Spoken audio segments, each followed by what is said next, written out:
The night of the prom was a night of shimmering lights and endless possibilities.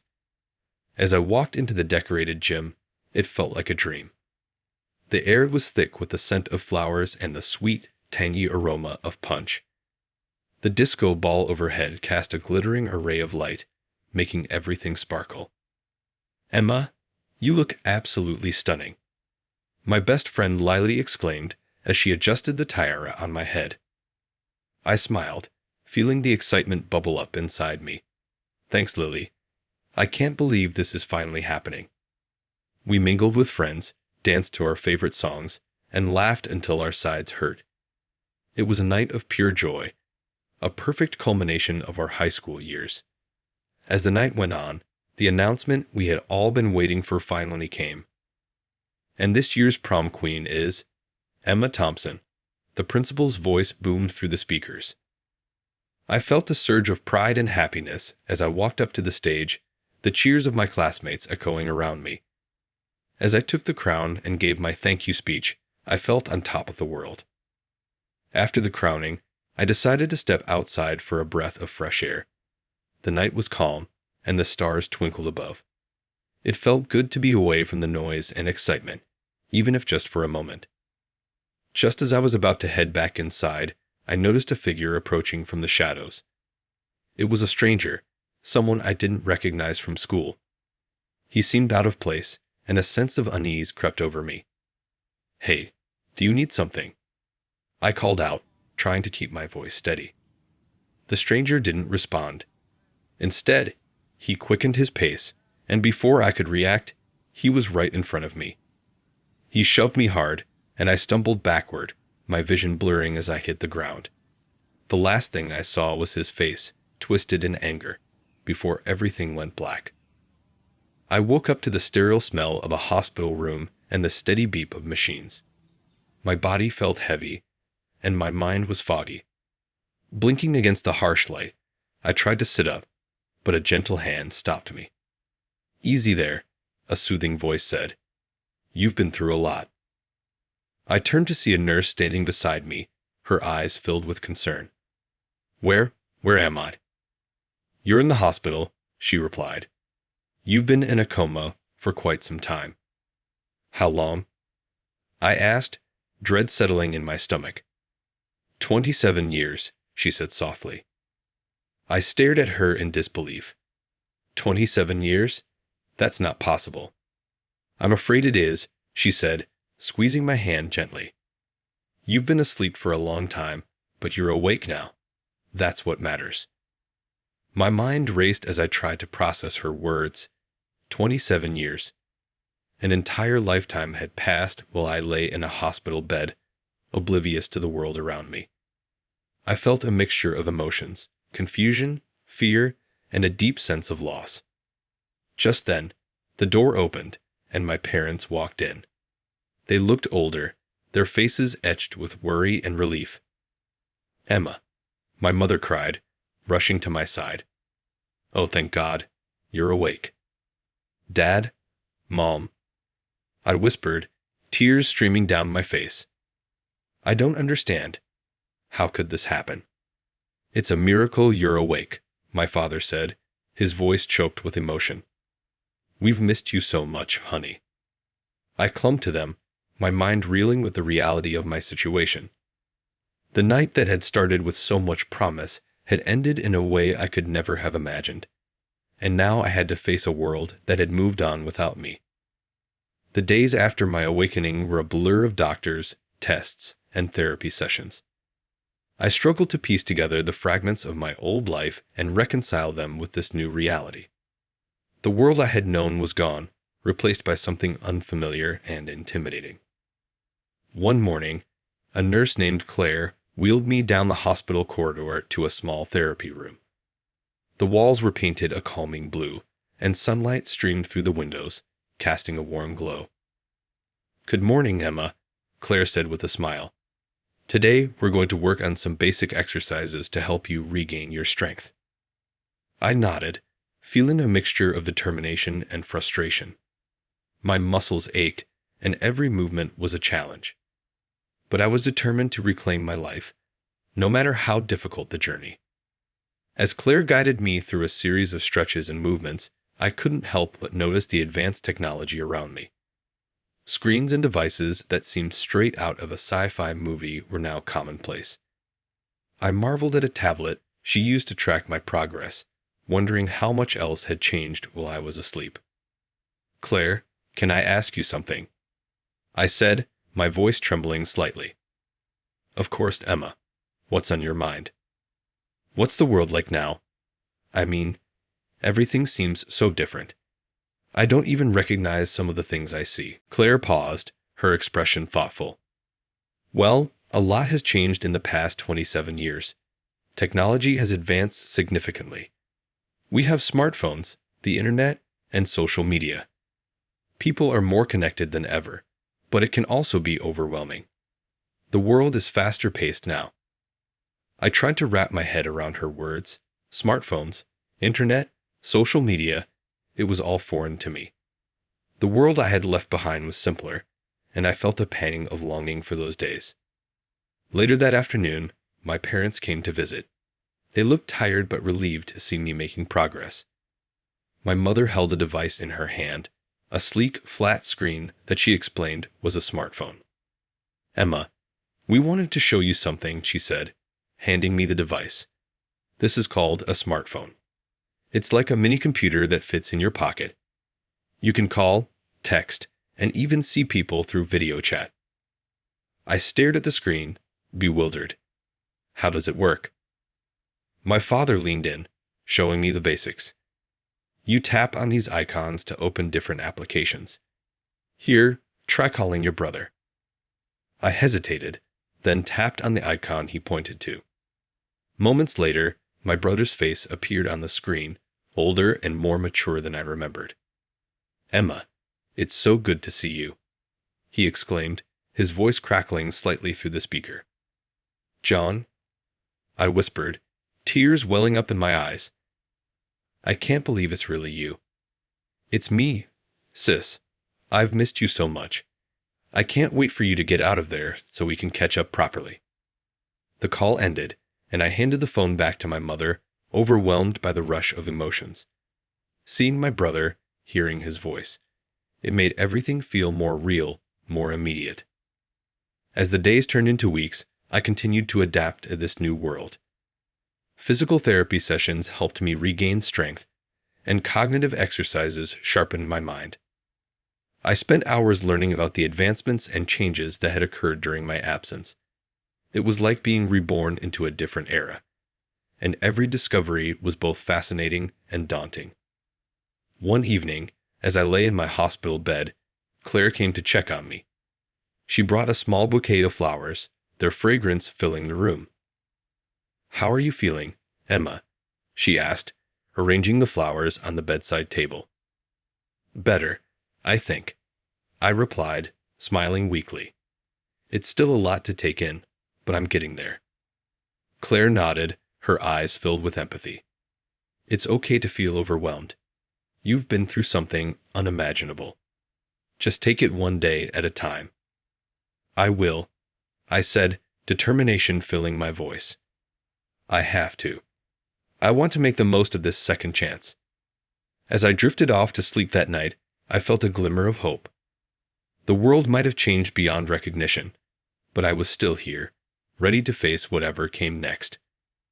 Rehabilitation became my full-time job. Every day was filled with therapy sessions, exercises, and attempts to familiarize myself with a world that had evolved without me.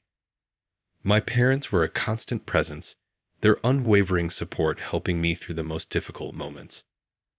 One morning, as I struggled to put on a pair of new sneakers, my physical therapist, Jake, entered the room with his usual cheerful demeanor. "Good morning, Emma. Ready to tackle today?" he asked, his smile infectious. I gave him a determined nod, though I felt anything but ready. "Yeah, let's do this." We started with basic exercises to strengthen my legs. Jake was patient, guiding me through each movement and offering encouragement when I faltered. "Remember, it's okay to take it slow." He said it as I wobbled during a balancing exercise. "You've already come a long way." I gritted my teeth and steadied myself. I know, but I want to be able to walk without help. You will, he assured me. It just takes time. After the physical therapy session, I had a break before my next appointment. My parents took me to a small garden within the hospital grounds, a quiet place where I could relax and reflect. The flowers were in full bloom, their vibrant colors a stark contrast to the sterile white walls of the hospital. How are you feeling today, sweetheart? My mother asked, handing me a bottle of water. Tired, but I'm getting there, I replied, taking a sip. It's just so frustrating. I want to do everything I used to, but my body isn't cooperating. My father put a comforting hand on my shoulder. You've been through a lot, Emma. Give yourself some grace. You've already made incredible progress. We sat in silence for a while, enjoying the peaceful surroundings. It was moments like these that gave me the strength to keep pushing forward. Later that afternoon, I had a session with Dr. Anderson, the hospital's psychologist. She specialized in helping patients who had experienced traumatic events or significant life changes. Hi, Emma. How are you doing today? She asked, her voice calm and soothing. Better, I think, I replied, settling into the chair opposite her. But it's hard. Everything is so different. I feel like I'm constantly playing catch-up. That's completely normal, she said, nodding. You experienced a major disruption in your life. It's natural to feel out of place. Let's talk about some of the things that have been most challenging for you. I took a deep breath, trying to organize my thoughts. Well, for one, technology. I feel like I'm living in a sci-fi movie. And then there's all the slang and cultural references that I don't get. Even the way people interact seems different. Technology can be overwhelming, but remember, you don't have to learn everything at once. Dr. Anderson reassured me. We can work on it step by step. As for the cultural changes, it's okay to ask questions. People will understand that you've missed a lot. We spent the rest of the session discussing strategies to cope with the changes. Dr. Anderson suggested I keep a journal to track my progress and write down any questions or feelings I had. It seemed like a good way to process everything, so I decided to give it a try. In the following weeks, I focused on relearning everyday tasks. My mother helped me navigate the kitchen, showing me how to use new appliances that seemed alien to me. Cooking, once a familiar and comforting activity, now felt like a daunting challenge. Okay, so you just set the temperature here, my mother explained, pointing to the sleek touch screen on the oven. And then you can set the timer here. I stared at the panel, trying to make sense of the symbols and buttons. This is so confusing. What happened to good old-fashioned knobs? She chuckled, patting my shoulder. Technology, my dear. You'll get the hang of it. Just take it one step at a time. One evening, I decided to explore the internet, a concept that was entirely new to me. My father had set up a laptop in my room and patiently showed me the basics. Think of the internet as a vast library, he said. You can find information on almost anything. Let's start with something simple. What would you like to look up? I hesitated, then decided to search for something familiar. Can we look up old music videos? From the 90s? He smiled. Of course. Let's see what we can find. As we watched the grainy videos of my favorite songs from high school, a sense of nostalgia washed over me. It was comforting to know that some things from my past were still accessible, even in this new world. Despite the challenges, I began to see progress. I could walk short distances without assistance, and I was becoming more comfortable with modern technology. Each small victory felt like a monumental achievement, bringing me one step closer to reclaiming my independence. One day, as Jake and I finished a particularly tough therapy session, he gave me a high five. You're doing great, Emma. I'm proud of you. I smiled, feeling a surge of pride. Thanks, Jake. I couldn't have done it without your help. As I lay in bed that night, reflecting on the day's accomplishments, I felt a renewed sense of hope. The road ahead was long, but I was determined to keep moving forward, one step at a time. As my physical recovery progressed, my mind turned increasingly to the mystery of the night that had changed my life forever. Who was the stranger who had pushed me? Why had it happened? These questions gnawed at me, and I knew I couldn't move forward without understanding my past. One afternoon, my father brought in a box filled with old newspapers, yearbooks, and mementos from my high school days.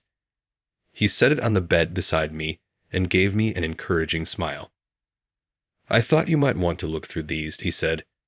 "Maybe they'll help jog your memory." "Thanks, Dad," I replied, feeling a mix of excitement and trepidation. As I sifted through the contents of the box, memories came flooding back. Pictures of my friends and me at various school events, articles about the prom, and even a few notes passed in class. But what caught my eye was a newspaper clipping about the night of the prom. Dialogue: Emma and her father. "Look at this," I said, holding up the clipping. "It's about the prom night." My father leaned in to read over my shoulder. "Yes, I remember that. The police investigated, but they never found out who the stranger was."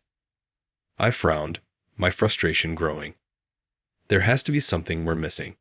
Someone must have seen something. "Maybe it's time to talk to some of your old friends," my father suggested. "They might remember details that could help." With my parents' help, I tracked down some of my former classmates. Social media, a tool I was still getting used to, proved invaluable in reconnecting with people I hadn't seen in nearly 3 decades. One of the first people I reached out to was my best friend from high school, Lily. We arranged to meet at a local cafe. When she walked in, I almost didn't recognize her. She had aged gracefully, but the years had changed her. Still, her smile was the same. Dialogue: Emma and Lily. "Emma, it's so good to see you," Lily exclaimed, pulling me into a tight hug. "I can't believe it's really you." "It's good to see you too, Lily," I replied, feeling a rush of emotion. "I have so many questions." "Anything, Emma. Ask me anything." I took a deep breath, trying to steady my nerves. "Do you remember the night of the prom? Do you know anything about the stranger who pushed me?" Lily's expression grew serious as she sat down across from me. I remember that night all too well. It was so chaotic. After you were pushed, everyone was in a panic. The police interviewed a lot of people, but no one seemed to know who he was. Did anyone see where he went? Or what he looked like? I pressed, desperate for any clue. "There were rumors," Lily said hesitantly. "Some people said he wasn't from our school. Maybe an outsider who had some grudge or was just looking for trouble. But nothing concrete. It was all so confusing." My heart sank a little, but I refused to give up. "I need to find out what happened, Lily. I can't move on until I do." "We'll figure it out together," she promised. "You're not alone in this." Over the next few weeks, Lily and I met with several more former classmates. Each meeting brought back a flood of memories and occasionally unearthed small, seemingly insignificant details about that night. Piece by piece, we began to construct a clearer picture. One evening, as I was scrolling through old social media posts from the time, I came across a post from a classmate named Mark, who had always been known for his love of photography. He had posted several pictures from the prom, and one of them caught my eye. In the background, partially obscured by shadows, was a figure that seemed out of place. Dialogue: Emma and Mark. I quickly contacted Mark and arranged to meet him at his house. When I arrived, he greeted me warmly and led me to his living room, where he had set up a projector to display the photos. "Thanks for meeting me, Mark," I said, my heart racing with anticipation. "No problem, Emma. I'm glad to help. Let's take a look at these photos," he said, clicking through the images until we reached the one I had noticed. "Here," I pointed at the screen. "This person in the background. Do you recognize him?" Mark squinted at the image, then shook his head slowly. I don't remember seeing him that night. But you're right, he does look out of place. Can you zoom in on his face? I asked, my pulse quickening. Mark nodded and zoomed in as much as he could. The image was grainy, but the man's features were more distinct. He had a stern expression, and something about him seemed familiar, but I couldn't quite place it. This is a good lead, Emma, Mark said. Maybe someone else can help identify him. Armed with this new clue, I felt a renewed sense of purpose. The past was slowly revealing its secrets, and I was determined to uncover the truth. Each step brought me closer to understanding what had happened that night and why. As I lay in bed that night, staring at the photo on my laptop, I made a promise to myself.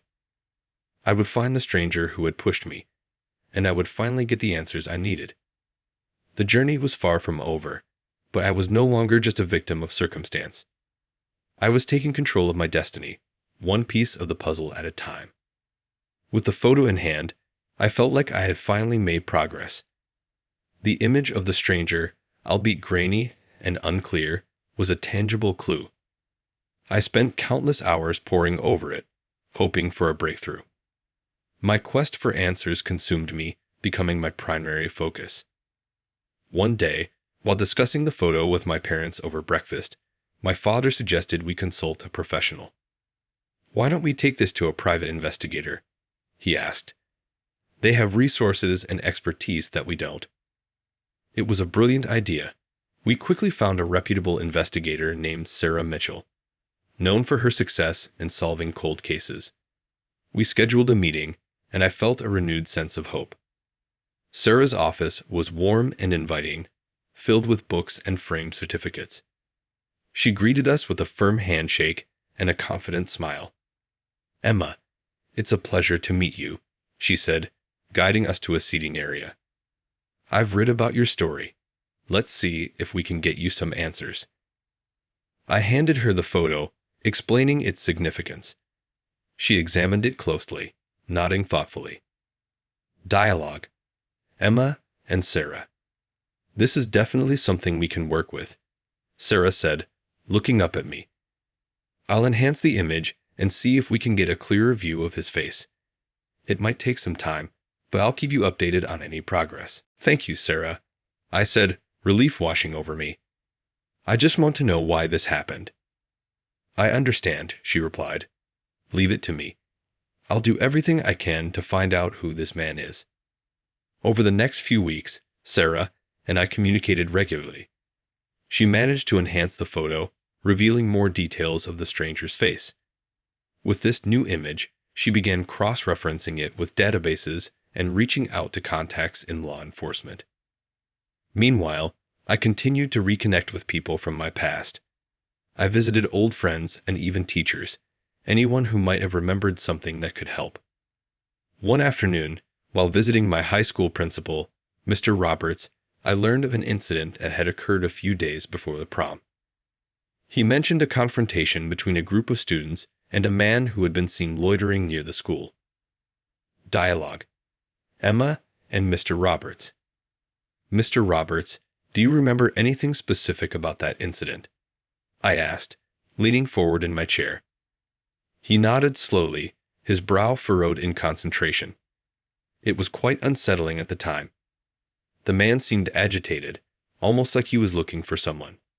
We reported it to the police, but nothing came of it. "Do you think it's possible he could be the same person in the photo?" I asked, showing him the enhanced image. Mr. Roberts studied the photo, his eyes narrowing. "It's hard to say for sure, but there's a resemblance. It might be worth checking the police reports from that time." Armed with this new lead, I contacted Sarah, who agreed to look into the old police reports. Days turned into weeks, and my patience was wearing thin. But finally, Sarah called with promising news. "Emma, I found something interesting," she said, her voice filled with excitement. "The man in your photo matches the description of someone the police were investigating back then. His name is Thomas Gray, and he had a history of violent behavior." My heart raced. "Do we know where he is now?" That's the tricky part, Sarah replied. He disappeared shortly after your incident. But I've got some contacts who might be able to help us track him down. With Sarah's help, we began piecing together Thomas Gray's life. He had a troubled past, filled with run-ins with the law and a history of mental health issues. The more we learned about him, the clearer it became that he had been a deeply troubled individual. One evening, as I sat in my room, I received a call from Sarah. "Emma, we've found him. He's living in a small town a few hours from here. Are you ready to confront him?" I felt a mix of fear and determination. Yes, I'm ready. I need to know why he did this. We arranged to meet Thomas Gray at a local diner in his town. Sarah accompanied me, providing much-needed support. As we entered the diner, I spotted him sitting in a corner booth. He looked older, worn down by years of hardship. Taking a deep breath, I approached him. "Mr. Gray, I'm Emma Thompson." He looked up, his eyes filled with a mixture of recognition and regret. "I know who you are," he said quietly. "I've been expecting this day." Dialogue. Emma and Thomas Gray. "Why did you do it?" I asked, my voice shaking. "Why did you push me that night?" Thomas sighed, rubbing his temples. "I was angry, lost. I had just found out some devastating news about my family, and I was looking for someone to blame. You were in the wrong place at the wrong time." "That's it," I said, struggling to contain my emotions. "You ruined my life because you were angry?" "I know it doesn't make sense, and it won't bring back the years you've lost," he said, tears forming in his eyes. "I'm truly sorry for what I've done. I've lived with that guilt every day." Hearing his remorse, I felt a complex mix of emotions. Anger, sadness, but also a strange sense of closure. While his apology couldn't undo the past, it allowed me to finally move forward. As Sarah and I left the diner, I felt a weight lift off my shoulders. The quest for answers had been long and painful, but I had finally found the closure I needed. Now, I could focus on the future and the new life that awaited me. Confronting Thomas Gray brought a sense of closure I hadn't anticipated. While it didn't erase the years lost or the pain endured, it did provide the clarity I needed to begin truly living again. Now, my focus shifted to embracing the new life ahead of me and transforming the person I had become. With the physical therapy sessions behind me and my mobility largely restored, I began exploring the world outside the confines of my home and the hospital. Everything was both familiar and foreign, a blend of nostalgia and novelty. I had to learn how to navigate the intricacies of a society that had progressed without me. One morning, Lily and I decided to visit a local park, a place we used to frequent in high school. The park had changed over the years, with new playgrounds, modern sculptures, and more lush landscaping. We sat on a bench, watching families and young couples pass by. Dialogue. Emma and Lily. "Everything looks so different," I said, taking in the vibrant scene. Lily nodded. "Yeah, it's like a whole new world. But some things never change, like the way the trees rustle in the wind or how kids love playing in the dirt." I smiled, feeling a sense of peace. I've been thinking a lot about what I want to do next. I don't just want to catch up. I want to make a difference. "That's a great mindset," Lily replied, her eyes brightening. "Have you thought about going back to school? Maybe studying something new?" "I have," I admitted. "I always loved literature and writing. Maybe I could pursue that, become a writer or a teacher." Lily beamed. "I think you'd be amazing at that. You have so many stories to tell." Emma. Inspired by my conversation with Lily, I enrolled in a creative writing course at the local community college. The first day was nerve-wracking, but also exhilarating. I felt like a teenager again, filled with anticipation and excitement for the future. My instructor, Professor Adams, was a warm and encouraging woman who immediately made me feel welcome. In our first class, she asked each student to share a bit about themselves and their motivations for taking the course. Dialogue. Emma and Professor Adams. When it was my turn, I took a deep breath and stood up. Hi, everyone. My name is Emma Thompson.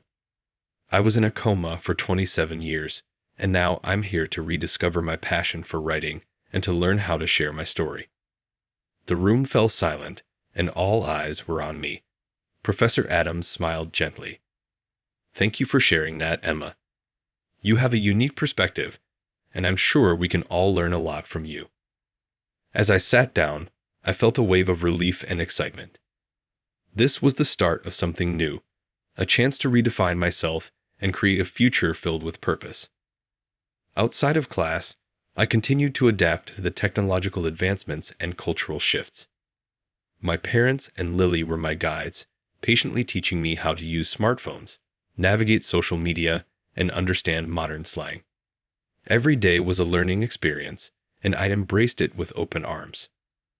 One evening, while scrolling through social media, I came across a support group for people who had experienced long-term comas. Curious, I joined and started reading their stories. It was comforting to know I wasn't alone in my journey, that others had faced similar challenges and triumphs. I attended my first support group meeting at a local community center. The room was filled with people of all ages, each with their own unique stories. The group leader, a kind man named David, welcomed me warmly. Dialogue. Emma and David. Welcome, Emma. We're glad to have you here, David said, offering me a seat. Thank you, I replied, feeling a sense of camaraderie. It's comforting to be around people who understand what I've been through. David nodded. We all have our own battles, but sharing them helps. Would you like to tell us your story? I took a deep breath and began. I was the prom queen in high school, and one night, I was pushed by a stranger and fell into a coma. I woke up 27 years later to a world that had moved on without me. It's been a challenging journey, but I'm learning to adapt and find my place in this new reality. The group listened intently, offering words of encouragement and understanding. It was empowering to share my experiences and hear others' stories. For the first time in a long while, I felt truly connected to a community. As the weeks passed, I made new friends, continued my writing course, and started volunteering at the hospital where I had spent so much time. I shared my story with patients who were struggling, offering them hope and encouragement. It was incredibly fulfilling, and I felt a deep sense of purpose. One afternoon, as I was leaving the hospital, I ran into Jake, my former physical therapist. Dialogue. Emma and Jake. Emma, it's great to see you, Jake said, giving me a warm hug. How have you been? I've been good, I replied, smiling.